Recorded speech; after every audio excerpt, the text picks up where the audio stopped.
بسم اللہ الرحمن الرحیم۔ السلام علیکم ناظرین، دنیا کے کا جو ہے وہ نقشہ تبدیل ہونے جا رہا ہے۔ بہت ساری اچھی خبریں بھی آ رہی ہیں اور بہت ساری بری خبریں بھی ہیں۔ بالخصوص پاکستان کے اندر بھی اگر کچھ دیکھا جائے تو اچھی خبریں بھی ہیں، جس کا انتظار ایک زمانے سے قوم کو بھی تھا کہ کوئی اچھی خبر آئے، تو وہ اچھی خبریں اب ملنا شروع ہو گئی ہیں۔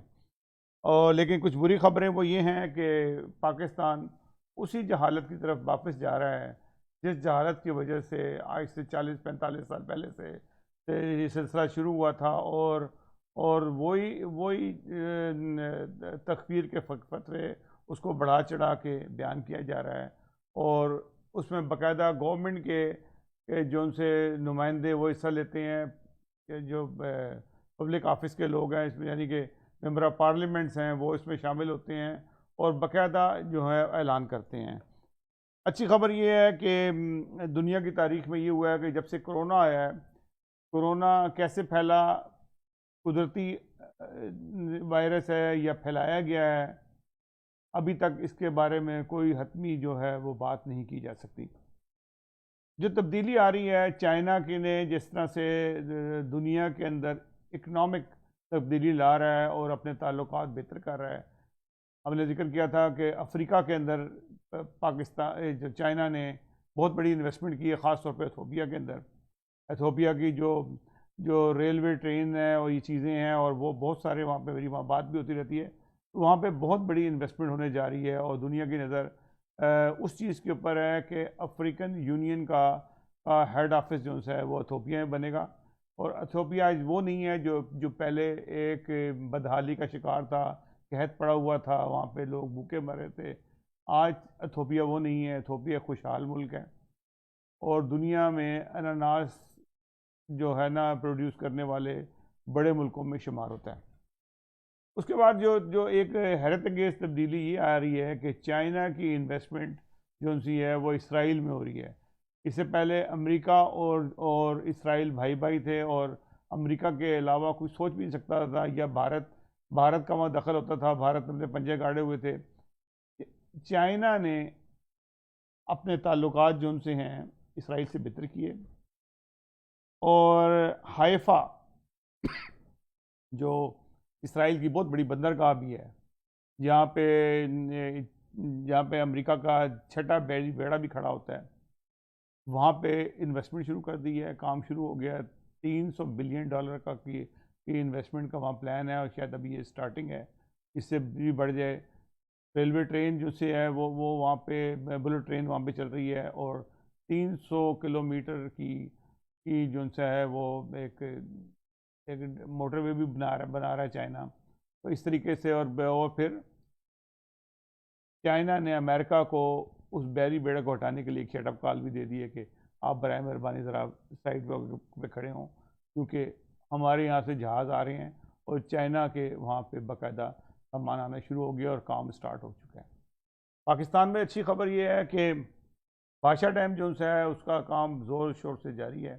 چائنا اور پاکستان کے مشترکہ ایگریمنٹ کے تحت یہ کام جا رہا ہے، یعنی کہ چائنا ہی اس کو ڈیولپ کر رہا ہے، اور یہ بہت بڑا جو انویسٹمنٹ ہے چائنا کی بھی یہاں پہ بادشاہ ڈیم پہ، جس کے اوپر انڈیا نے اعتراض کیا کہ ہمیں اس پہ اعتراض ہے کہ یہ جو ہے اس کا نقشہ ٹھیک نہیں ہے، جسے ہمیں تو چائنا نے، پاکستان نے تو ان کو کچھ نہیں کہا، لیکن چائنا نے اس کو انڈیا کو ایک کہا کہ بھائی صاحب آپ اپنا منہ بند رکھیں، آپ کو کوئی ضرورت نہیں ہمارے معاملے میں دخل دینے کی۔ یہ پاکستان چائنا دوستی کا ایک سنگ میل ہے جس کو ہم عبور کرنے جا رہے ہیں، اور چائنا انڈیا جو ہے اس کو ایک خاموشی اختیار کرنی پڑی۔ دیکھیں کل کیا کرتا ہے، پرسوں کیا کرتا ہے۔ بہرحال چائنا نے اس کو خاموش کرا دیا ہے اور بتایا کہ آپ اس کے اندر دخل اندازی مت کریں۔ دوسری طرف جو پاکستان کے دوسرے حالات ہیں، اگر کرونا وائرس کو دیکھا جائے تو کرونا وائرس کی صورتحال بدستور ویسی ہی چل رہی ہے، اور دن بدن خراب ہوتی جا رہی ہے۔ یہ جو انہوں نے نرم لاک ڈاؤن کھولا تھا، اس کے نقصانات پاکستان میں بڑھتے جا رہے ہیں۔ میں پہلے آپ کو تھوڑا سا دنیا کا بتا دوں کہ دنیا میں اس وقت کرونا کی جو تعداد ہے، وہ جو ٹوٹل کیسز ہیں وہ 46 لاکھ جو سے ہیں، وہ کیسز جو سے ہیں رجسٹرڈ ہو چکے ہیں. 3,08,500 سے زیادہ لوگ اس میں وفات پا چکے ہیں. اور اگر آپ دیکھا جائے تو امریکہ کی بدترین صورتحال ہے. تقریباً 15 لاکھ کے قریب جا رہے ہیں, 14,84,000 سم تھنگ ہے, تقریباً نزدیک اس کے پہنچ رہے ہیں. اور 88,000 لوگ جو سے ہیں اس میں وفات پا چکے ہیں. اور اس میں اور بھی ہیں, یعنی کہ یہ 1 لاکھ سے اوپر تجاوز کر چکے ہیں. ویسے آفیشلی 88,507 ہیں بھی, لیکن تعداد زیادہ بڑھ چکی ہے جو امریکہ ڈکلیئر نہیں کرتا. تو یہ صورتحال ہے. پھر اس کے بعد رشیا کی صورتحال کافی زیادہ ہے, گمبھیر ہے, لیکن وہاں وفاتیں کم ہونے کی وجہ سے 2,62,000 وہاں پہ کیسز ہیں اور 2400 وہاں وفاتیں ہوئی ہیں. تو یہ اطمینان بخش ہے کہ وہ اپنا کنٹرول کر رہے ہیں. پھر جو بری صورتحال جو ہے وہ یونائٹڈ کنگڈم کی ہے اس وقت, جو اٹلی کو بھی پیچھے چھوڑ گیا, اسپین کو بھی پیچھے چھوڑ گیا, اور وہاں پہ انگلینڈ میں صورتحال کافی خراب ہے. 2,37,000 لوگ جو سے ہیں وہ اس کیس کے اندر مبتلا ہیں, اور 34,000 لوگ جو سے ہیں اب تک ہلاک ہو چکے ہیں. یعنی کہ یہ خاصی بری صورتحال ہے. پھر ہم سیدھے جاتے ہیں پاکستان کی طرف. پاکستان میں تقریباً 2 دن کے اندر 5,000 کے قریب نئے کیسز رجسٹرڈ ہوئے ہیں, اور 45 تقریباً, پہلے تو تھوڑے ہوتے, اب 45-50 لوگ جو سے روز کی ہلاکتیں شروع ہو گئی ہیں. میں آپ کو بتاتا ہوں کہ اس وقت جو ہیں 38,800 لوگ جو سے ہیں اس وقت بیمار ہیں جو رجسٹرڈ ہیں, اور 834 لوگ جو سے اس میں ہلاک ہو چکے ہیں. ابھی 10 منٹ پہلے کی جو اطلاع یہ تھی کہ 814 تھے, اب 20 لوگوں کو اور ہلاکت کی خبر آ گئی ہے. تو یہ پاکستان کی صورتحال ہے.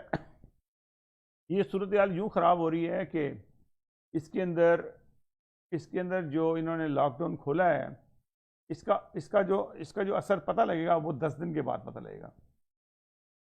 جس طریقے سے جو اس کا سسٹم چلتا ہے کہ جس طرح سے اس کی ضرب لگتی ہے, ڈبل ہوتے ہیں, وہ تقریباً پاکستان میں دیکھا گیا ہے کہ ہر 10 دن کے بعد جو سے ہیں کیسز ڈبل ہو جاتے ہیں.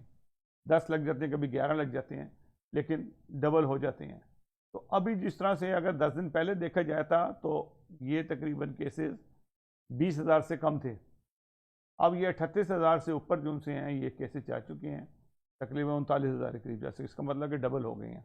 یہ 10 دن پہلے کی ہیں. اور اب 10 دن بعد کیا ہوگا, کیونکہ گورنمنٹ نے کہا کہ ہم لوگوں کو بھوکا مرتا نہیں دیکھ سکتے, اور تو اس لیے ہم ان کو کرونا سے اگر مر جائیں تو اس میں کوئی حرج نہیں ہے.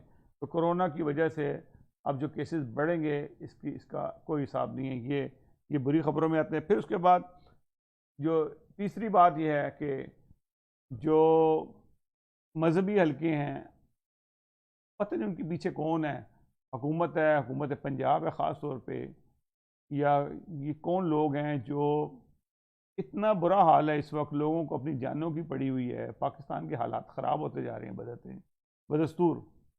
ان کو مذہب کی پڑی ہوئی ہے کہ کون کافر ہے اور کون کافر نہیں ہے, بدستور پروپیگنڈا کر رہے ہیں. اب ان کو کچھ اور نہیں ملے تو وہ جو مرتد لوگ جو جماعت احمدیہ جن کو نکالا ہوا ہے, آؤٹ کیا ہوا ہے, ان کو اکٹھا کر کے ان سے پروگرام کرا رہے ہیں سوشل میڈیا پہ, مختلف جگہ پہ ان کو پروموٹ کیا جا رہا ہے. ایئر وائی جونس ہے اس میں پیش ہے, اس میں سے صابر شاکر کا میں نے کل ذکر کیا تھا, اس نے وہ بھی پروگرام کر رہا ہے, وہ جھوٹ پھیلا رہا ہے. اس کے علاوہ اور بہت سارے لوگ ہیں. تو یہ حرکتیں کر رہے ہیں جس سے انتشار پیدا ہوگا. لوگوں کو اکٹھا کرنے کی بجائے ایک انتشار کی طرف جا رہے ہیں. لوگوں کو ابھی تو دوائیوں کی ضرورت ہے, ہاسپٹلس کی ضرورت ہے, لوگوں کو کھانے پینے کی ضرورت ہے. یہ لوگوں کو لڑوا رہے ہیں تاکہ کرونا پھیلے. کیا ہوگا آپ کو ایک بتا دوں بات ناظرین, کہ یہ ان کی اسکیم ہمیشہ ناکام ہوگی.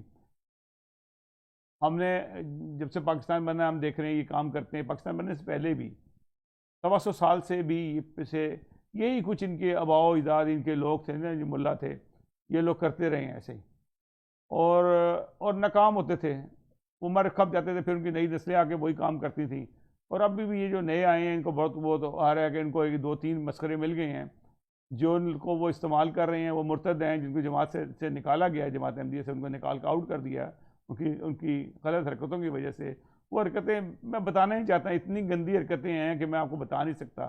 میں آپ کو ان کے وہ کلپس نہیں دکھا سکتا کیونکہ میرا ضمیر نہیں گوارا کرتا کہ یہ جو آپ اس کو نظر آ رہے ہیں آج کل سوشل میڈیا پہ بہت اچھل رہی ہیں، اور وہ ان کی آپ کبھی جا کے انہی کے نام لکھ کے نا کبھی سوشل میڈیا پہ ان کو سرچ کریں تو آپ کو سب کچھ پتہ لگ جائے گا کہ ان کے کرتوت کیا ہیں، کیا ہے جماعت احمدیہ کیوں ان لوگوں کو نکالتی ہے، ایسے لوگوں کو یہ آپ کو پتہ اندازہ ہو جائے گا۔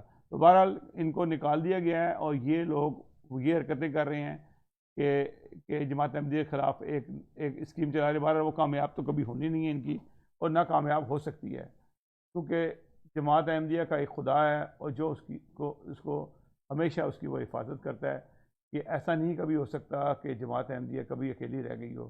بہت بڑے ابتلائیں ہیں، گورنمنٹ لیول پہ بھی ابتلا آئی ہے، بھٹو نے پوری ایک اسکیم چلائی اور بھٹو کہاں گیا، ختم برباد ہو گیا، اور سارا خاندان اس کو اڑ گیا۔ یہ خدا کی تقدیر تھی۔ ضیاء الحق نے کیا کچھ نہیں کیا، کتنا اس کو اپنے پہ زوم تھا، اس نے بھٹو کو ختم کیا۔ ضیاء نے، جس نے بہت نیک کام کیا تھا بھٹو نے، ضیاء نے اس کو ختم کیا۔